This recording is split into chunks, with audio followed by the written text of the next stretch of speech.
हमारे साथ मौजूद हैं गांव मुबारकाबाद से गांव के प्रसिद्ध समाज सेवी श्रीमान राजेंद्र गाबा जी, जिनकी भाभी जो है अब की बार इस चुनाव में सरपंच पद के लिए जो है वो उम्मीदवार है, श्रीमती मधुबाला जी।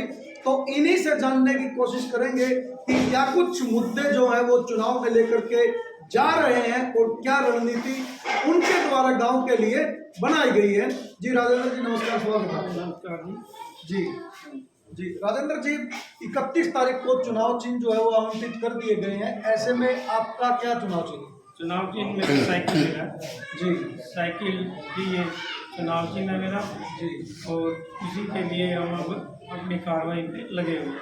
जी। आप लोग वोटों की अपील के लिए डोर टू डोर जो है जा रहे हैं, ऐसे में कैसा रिस्पॉन्स लोगों का आपको मिल रहा है? मेरे को गांव में जैसे भी मैं जिस तरफ भी जाता हूँ पूरी तरह से मुझे माहौल बहुत अच्छा लगता है और हर तरफ से एक ही आवाज़ है कि तुम घर घर जाने की क्या जरूरत है, जब हम तुम्हारे घर ही पहुँच रहे हैं और तुम्हारे साथ हैं। लेकिन मुझे फिर भी जाना पड़ता है क्योंकि मेरा कार्य है, मैं इस चीज़ में मैदान में आया हूँ तो मुझे घर घर जाना जरूरी है। लेकिन आगे से मुझे एक ही बात सुनने में मिलती है कि हम तुम्हारे साथ हैं और तुम अपने घर चलो और हम वहीं पर रहते हैं, कि आपको किसी चीज़ की कोई चिंता नहीं है जी। और मेरा पूरा सहयोग दे रहे हैं और मेरा मन भी संतुष्ट है कि अब की बार पब्लिक जीत तो हासिल बना ही चुकी है, लेकिन ये कहती है कि भी ये देखना है भाई आपका दूसरे का फैसला कितना रहता है। मार्जिन पे बात चली रही हाँ, है। मार्जिन में बात है जी, तो राजेंद्र जी का साफ तौर पर जो है वो मानना है कि गांव के आशीर्वाद से मैं ये वादा करता हूं कि जीत तो निश्चित है, लेकिन अब जो कसरत करनी पड़ रही है वो मार्जिन के लिए करनी पड़ रही है, क्योंकि इनका जो मानना है वो ये है कि गांव के बड़े बुजुर्गों का, माताओं का, बहनों का और गांव के युवा साथियों का जो है इनको भरपूर प्यार और जो समर्थन है वो मिला हुआ है। तो क्या कुछ प्रमुख मुद्दे राजेंद्र जी जो है आप लोग लोगों के बीच लेकर के जा रहे हैं? मेरा प्रमुख मुद्दा है गांव में सफाई जी, और जैसे हमारे गांव में 8 स्कूल है जी, तो इसको 10वीं का करवाना और बाकी जो भी गांव में गरीब आदमी के मकान जो हमारे 10 साल से नहीं बने, 8 साल से, उन गरीबों के मकान पास करवाना जो सबसे जरूरी है, या कहीं पे गरीब जनता की चौपाल जी, जो छोटी है वो नहीं बना पाए उसके लिए। और बाकी तो गांव में जो भी आदमी जितने भी काम कराएगा उसका काम कराने के बाद ही पता लगेगा। जी। तो इन्होंने बताया कि गांव के अंदर जो बड़ी जो समस्या है वो साफ सफाई की है, और दूसरा जो है गांव का जो राजकीय जो पाठशाला यानी स्कूल है वो 8th स्टैंडर्ड तक यानी मिडिल। जी, तो यहाँ पर आप देख सकते हैं कि उनकी जो प्राथमिकताएं हैं, जो योजनाएं उन्होंने गांव के लिए बनाई है, एक तो स्कूल को अपग्रेड कराना, क्योंकि बच्चों को 8th के बाद जो है वो आस पड़ोस के किसी गांव में या फिर दूर दराज शहर में आगे की पढ़ाई के लिए जो है वो जाना पड़ता है। शिक्षा की यदि हम बात करें राजेंद्र जी, बच्चों को लाइब्रेरी की अब बड़ी आवश्यकता पड़ती है, बच्चे लाइब्रेरी में बैठ करके पढ़ते हैं, ऐसे में इसके लिए भी आपने कोई योजना तैयार की है? हाँ जी, हाँ जी, लाइब्रेरी के लिए भी एक छोटी छोटी बच्चों की लाइब्रेरी खोली है, उसके लिए भी हम शिक्षक के लिए पूरी जो बनाएंगे भी, कोई शिक्षक स्पेशल इनके लिए आए और इनको जी। और एक राजेंद्र जी, कोरोना पीरियड के चलते मजबूरी में जो है ऑनलाइन एजुकेशन का ट्रेंड एक निकल करके आया है, ऐसे में गरीब जो जरूरतमंद परिवार हैं उनके लिए हर माह जो है वो इंटरनेट का रिचार्ज करा पाना बड़ा मुश्किल है, क्योंकि वो लोग जो है अपना जीवन यापन ही बड़ी मुश्किल से जो है वो कर रहे हैं।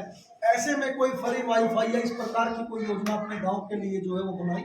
इसके लिए बिल्कुल तैयारी है कि जो भी ऐसी समस्या है उसके लिए गांव में ये चीज़ की जरूरी सुविधा उपलब्ध कराई जाएगी। जी, एक दूसरा बड़ा मुद्दा जो रहता है किसी भी चुनाव में, चाहे वो लोकसभा का चुनाव है, चाहे वो विधानसभा का चुनाव है, और अब तक तो जो है ये पंचायत चुनाव में भी बड़ी प्रमुखता से जो है वो दिखाई दे रहा है, वो है स्वास्थ्य। क्योंकि इस महंगाई के दौर में लोगों की कमाई का, मेहनत की कमाई का एक बड़ा हिस्सा जो है वो बीमारियों पर खर्च हो रहा है, जिसके चलते लोगों को अपनी मेहनत की कमाई डॉक्टर्स की जेब में जो है वो डालनी पड़ रही है। तो ऐसे में आपके द्वारा क्या योजना बनाई गई? इसके लिए भी योजना तैयार की हुई है कि भी जो भी इस चीज़ की समस्या है उसको हल किया जाएगा और डॉक्टर की भी सुविधा की पूरी कोशिश होगी कि गाँव में ही होगी। जी, यानी आप गांव में ही डॉक्टर की अवेलेबिलिटी जो है उपलब्धता करवाओगे? हाँ जी, हाँ जी, उसके लिए पूरी पूरी कोशिश होगी। जी, दूसरी जो है एक आयुष्मान भारत योजना है। बीपीएल कार्ड धारक जो हैं उनको आयुष्मान भारत योजना के तहत 5 लाख तक की बीमारी का कवर बीमा जो है सरकार के द्वारा, तो बहुत सारे जो लोग हैं गांव के बेचारे वो इन सुविधाओं से वंचित हैं। ऐसे में आपको क्या प्लान है आपका, क्या कुछ आप सहयोग या समर्थन उनके लिए करोगे? इसके लिए भी हम लोगों के बीच में जाके लोगों को समझाएंगे और उनके लिए ये जो सरकार की योजना है उनके लिए उनको हर तरह समझाएंगे, ये कार्य लागू करवाओ। जी, तो आप देख सकते हैं कि किसी भी प्रकार की सरकारी योजनाएं जो है जिससे जरूरतमंद लोगों को उसका लाभ मिल सके, ऐसा प्रयास जो है वो करते आए भी हैं और करते रहेंगे। युवा किसी भी देश का भविष्य होता है। ऐसे में मैं देख सकता हूँ यहाँ पर भी युवाओं की काफी बड़ी संख्या है। तो युवाओं के लिए क्या कुछ प्रमुख घोषणा जो है आप लोग करने वाले हैं? युवाओं के लिए हमने खेल के स्टेडियम के लिए पूरी तैयारी है। जैसे स्टेडियम में जो बच्चे आजकल हमारे इसमें देश में खेल का बहुत बड़ा उत्साह है जी, उसके लिए स्टेडियम की तैयारी होगी जी। और बच्चों को जो भी पढ़ाई के लिए ये कंप्यूटर का या इसकी भी मेरी ये सोच है, इसकी भी सुविधा गांव में दे के जो बच्चे यहाँ से कंप्यूटर का कोर्स करके अपनी जॉब बराबर कर सकते जी। तो साथियों, इनके द्वारा जो है वो कंप्यूटर शिक्षा जैसा जो एक आज समझ सकते हैं कि आधुनिक भारत की जो जरूरत है, उस दिशा में भी एक रोड मैप जो है वो गांव वालों के लिए ये तैयार कर रहे हैं।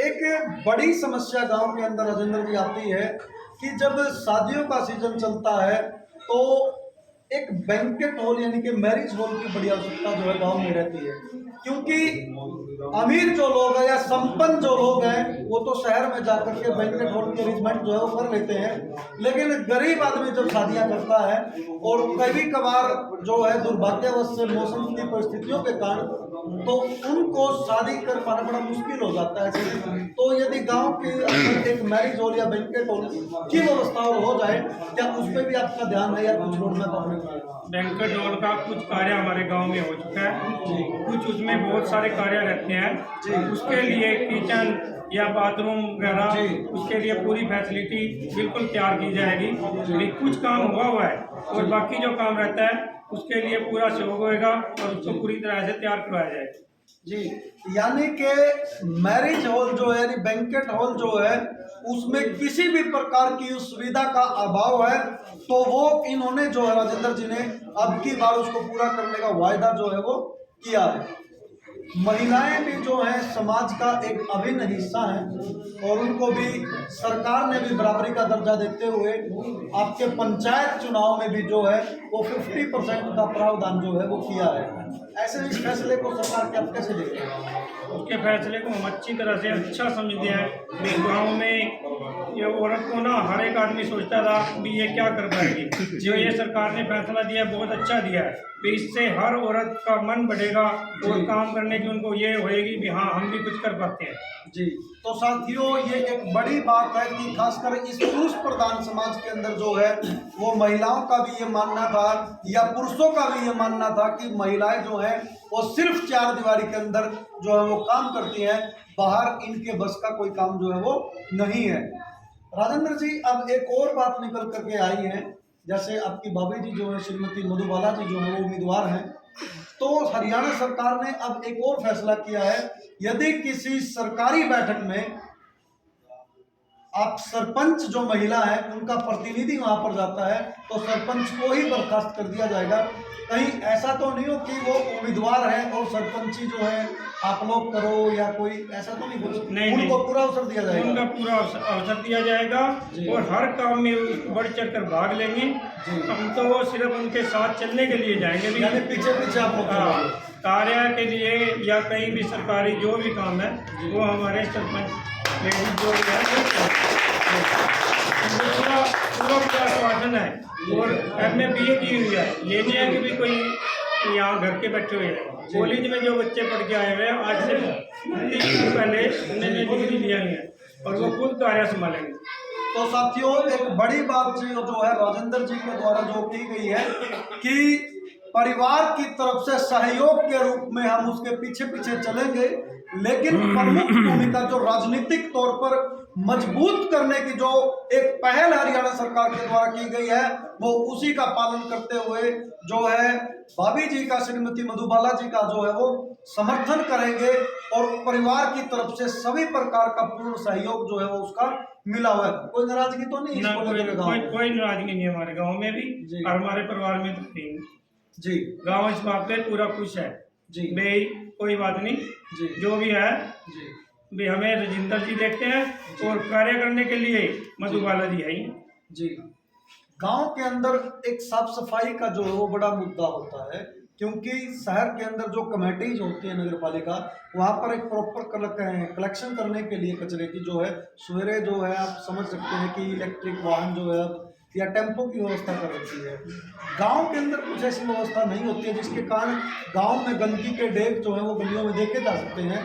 आपने भी कोई इसके लिए प्लान किया? इसके लिए हमने प्लानिंग पहले दिन से, सबसे पहले यही प्लानिंग है हमारी कि गांव में ट्रैक्टर ट्राली लगाया जाएगा जो सारा कूड़ा करकट इकट्ठा करके गांव से दूर जाएगा, जिससे गांव में गंदगी, सफाई या जो नालियों में एक दूसरे के झगड़ा होता है कि उसने मेरी नाली में डाल दिया है तो वो सब खत्म किया जाए जी, जिससे ट्रैक्टर की सुविधा। गांव के अंदर है कि लोग छोटी छोटी बातों को लेकर के झगड़ लेते हैं, ऐसे में मामला जो है वो थाने में पहुंच जाता है, जिससे लोगों के समय की, पैसों की बर्बादी होती है और गांव में, समाज में जो है वो तनाव भी बढ़ता है। उसके लिए क्या प्लान आपने किया है? उसके लिए मेरा ये प्लान है कि जैसे मैं अब इलेक्शन में लड़ रहा हूँ ना, मेरी हर मोहल्ले में, हर परिवार में सबसे पहले यही रिक्वेस्ट है कि इलेक्शन के दिनों में भी आपने कोई तनाव की वो नहीं करनी जिससे हमारे में भाईचारा खराब होए या कोई मोहल्ला खराब होए या गांव में एक दूसरे का तनाव होए भी, जिसके लिए हम रोज झगड़े में जाएं। जब अब इलेक्शनों के दिनों में हम तनाव करेंगे तो इलेक्शनों के बाद झगड़े बढ़ते हैं जी। तो मेरी ये हर अपील होती है, हर जगह होती है भाई हमने तनाव से बचना है और भाईचारा बिल्कुल बना के रखना है। जब हमारा भाईचारा इलेक्शन में बना रहेगा तो हमारे झगड़े कम होंगे। तो फिर भी अगर किसी कारण कोई झगड़े की नौबत आ जाती है तो मैं अपनी तरफ से 100% के 100% गांव के बीच में बैठ के सभी को अपने गांव के साथियों के साथ लेकर भी उसका झगड़ा गांव के गांव में ही निपटे, जिससे मेरा खुद का भी, सरपंच साहब का भी और गांव वाले का भी समय भी बचेगा और पैसा भी बचेगा और गांव में एक अलग सा भाईचारा बना रहेगा, जिसके लिए मेरी बहुत पहली प्लानिंग। तो बहुत अच्छी पहल जो है वो राजेंद्र जी के द्वारा की जाने वाली है। उन्होंने बताया कि किसी भी झगड़े का निपटारा जो है वो उन्होंने ये नहीं कहा कि मैं करूंगा, उन्होंने कहा कि गांव के लोगों का सहयोग लेकर, यानी कि गांव के जो मोजीज लोग हैं, जो बड़े बुजुर्ग हैं, जिनका एक लंबा अनुभव होता है, उनसे सहयोग लेकर के वो भाईचारे के आधार पर गांव में ही झगड़े को निपटारे का जो है वो एक समाधान जो है वो निकालेंगे। तो गांव में अक्सर ये देखा गया है कि सर्दियों के मौसम में जो है वो पशुधन की चोरियां शुरू हो जाती हैं, क्योंकि धुंध जो है वो पड़ती है। तो ऐसे में आपने कोई सीसीटीवी कैमरा या कोई ऐसी स्ट्रीट लाइट, कुछ ऐसी कोई कुछ आपके मन के अंदर बनी हुई है क्या गांव के लिए? हमारे लिए ये स्ट्रीट लाइट की तो योजना बनी हुई है जी। उसके लिए भी हम ये, हमारे मन में ये है कि गांव का सहयोग लेके, गांव से मिलजुल के भी जो 2-3 महीने ये सर्दियों के होते हैं भी कोई ना कोई गांव में अलग से रात का चौकीदार छोड़ा जाए, जिससे गांव की मिलके फैसिलिटी हो सके और सबका सहयोग चाहिए, सहयोग सबका जी। और उसके लिए भी 1-2 रात को छोड़े जाए चौकीदार भी, जो गांव के लिए सब चीज़ की फैसिलिटी रख सके जी। राजेंद्र जी, आप मतलब सहयोग की बात कर रहे हैं हर बात में, आपको क्या लगता है गांव वाले आपको सहयोग करेंगे या क्या? मेरे को पूरे का पूरा सहयोग है और सहयोग रहेगा। बिना सहयोग से कोई कार्य नहीं हो सकता गांव का। जब तक गांव का सहयोग नहीं होगा, पार्टीबाजी होगी तो कोई काम ही नहीं कर पाता। किसी भी गांव में तनाव पैदा हो जाएगा। अगर गांव इकट्ठा होएगा तो गांव वाले जो कार्य नहीं होने वाला है उसको भी करके दिखाएंगे। जी, तो बहुत बड़ी बात जो है वो बताई है कि सहयोग के बिना कोई भी काम जो है वो संभव नहीं है। आपको विश्वास है गांव वाले सहयोग करें? मेरे को 100 के 100% विश्वास है। जैसे ये सहयोग जो अभी दिख रहा है, इतने सारे लोग आपके समर्थन ये में तो जो है भाई साहब एक शाम का समय है जी 0% भी बच्चे याद नहीं आए। जैसे मैं गांव में जाता हूँ ना, जी। मेरे को इतना सहयोग मिलता है कि भी मुझे को डर ही नहीं लगता भी इलेक्शन लड़ रहा हूँ या गांव वाले लड़ रहे हैं। यानी कि जो डेली रूटीन की दिनचर्या है वही आप लोग इस चुनाव में भी जो है निभा रहे हैं। उन्हीं को निभा। यहाँ तो मेरा एक सिर्फ शाम के समय में आ जाता हूँ, वो भी ये बच्चे कहते हैं भाई अंकल आप आते नहीं, सारा दिन गांव में रहता हूँ। मैं ये कहता हूँ मुझे गांव वाले निकल नहीं देते, मैं बस्ते पे आके क्या करूँ? भाई मुझे गांव में कहते हैं यहाँ बैठ तू क्या जा रहा है, इलेक्शन तो हो गया, सोच रहा हूँ। इलेक्शन की तरफ से तो आपने कुछ टेंशन ही नहीं लेना। तो साफ तौर पर ये देखा जा सकता है कि कितना प्यार जो है वो गांव वाले जो है राजेंद्र जी से और इनके परिवार से कर रहे हैं, क्योंकि जिस प्रकार से यहाँ पर राजेंद्र जी के द्वारा ये स्पष्ट किया गया कि गांव वाले जो है वो बाहर नहीं निकलने देते, बल्कि बोलते हैं कि आप यहाँ पर बैठ जाओ, इलेक्शन जो है वो तो हो चुका है, ऐसा वो मान चुके हैं। हाँ जी, वो सब पब्लिक मान चुकी है जी। आप कल आते या 12 तारीख को आपके सामने आई थे। जी, यदि गांव आपको मौका देता है, अवसर देता है, तो सबसे पहली प्राथमिकता आपकी क्या रहने वाली है? सफाई। जी, तो एक बहुत अच्छा संदेश जो है वो राजेंद्र जी दे रहे हैं, क्योंकि सफाई एक आम सी बात है, लेकिन बहुत सारी समस्याओं का जन्म जो है वो इस सफाई व्यवस्था के सुचारू ढंग से ना हो पाने के कारण होता है। सबसे बड़ा कारण है, आप अभी जो है डेंगू देख रहे हैं। डेंगू जो है वो सफाई ना हो पाने के कारण जो है ये आधा एंथली जो मच्छर है उसके कारण जो है वो फैलता है। तो बहुत अच्छी जो है आपने मुद्दा उठाया है, जिससे गाँववासी जो है वो एक राहत महसूस करेंगे। गाँव वालों से लास्ट में आप क्या अपील करना चाहेंगे? गाँव वाले से मैं ये अपील करना चाहता हूँ भी इलेक्शन के रह गए 3 दिन। जी। एक तो भाईचारा सबसे पहले बना के रखना है जी। भाईचारा बिल्कुल नहीं खराब करना। अगर कोई भी आदमी कोई भी इन दिनों में कोई दारू का होता है या कोई वैसे ही तंग होता है एक दूसरे से, तो अगर कोई आगे हमारे आगे गाली भी दे या हमें धमकाए तो हमने हाथ जोड़ के उनको बोलना है कि भाई जहाँ हम इलेक्शन के बाद आपके घर आन के जो हमारे से गलती हुई होगी फिर भी हम आपके तुम्हारे घर आन के माफी मांगेंगे। जी, तो साथियों बहुत बड़ा दिल दिखाते हुए राजेंद्र जी के द्वारा एक संदेश समाज को, संदेश गांव को दिया गया है कि चुनाव के दौरान जो है सभी उम्मीदवार, पूरा गांव जो है भाईचारा बना के रखे। यदि कोई गालियां भी दे देता है तो उनसे हाथ जोड़कर माफी मांगेंगे और उनके घर जाकर के जो है वो माफी मांगने का दोबारा से फिर काम करेंगे। तो आप अपने पक्ष में मतदान के लिए क्या अपील करेंगे? क्या आपका चुनाव चिन्ह के साथ क्या अपील? चुनाव चिन्ह मेरा साइकिल है जी। और गांव में हर बच्चे की आवाज पे साइकिल ही साइकिल है। मुझे बोलने का भी मौका नहीं मिल रहा। मैं जिधर जाता हूं तो वही एक ही आवाज आती है, इस साइकिल वाला जीतेगा, साइकिल वाला जीतेगा। साइकिल को राजेंद्र जी गति का सूचक जो है वो समझा जाता है। ऐसे में क्या गांव में विकास को गति मिल पाएगी? पक्की मिलेगी, पक्की। यहाँ पर पूरा वादा गांव वालों पूरा वादा है मेरा और गांव वालों को मेरे पे पूरा विश्वास है जी। भाई राजेंद्र गाबा जी गांव के लिए तन मन धन सब कुछ यहीं पे जोर लगा के गांव के लिए सब काम करेंगे। तो साथियों इस खास मुलाकात के अंदर हमारे साथ मौजूद थे गांव मुबारकाबाद से गांव के समाज सेवी श्रीमान राजेंद्र गाबा जी, जिनकी भाभी जो है इस अब की बार पंचायत चुनाव में सरपंच पद की उम्मीदवार है श्रीमती मधुबाला जी, जिनका चुनाव चिन्ह है साइकिल। तो इनकी सभी गांव वालों से ये हाथ जोड़कर अपील है कि आने वाली 12 तारीख को साइकिल के सामने का बटन दबाकर भारी मतों से विजयी बनाए। साथियों आगे की अपडेट्स के लिए बने रहे बिफोर न्यूज के साथ। अभी के लिए दीजिए नमस्कार, जय हिंद, जय भारत।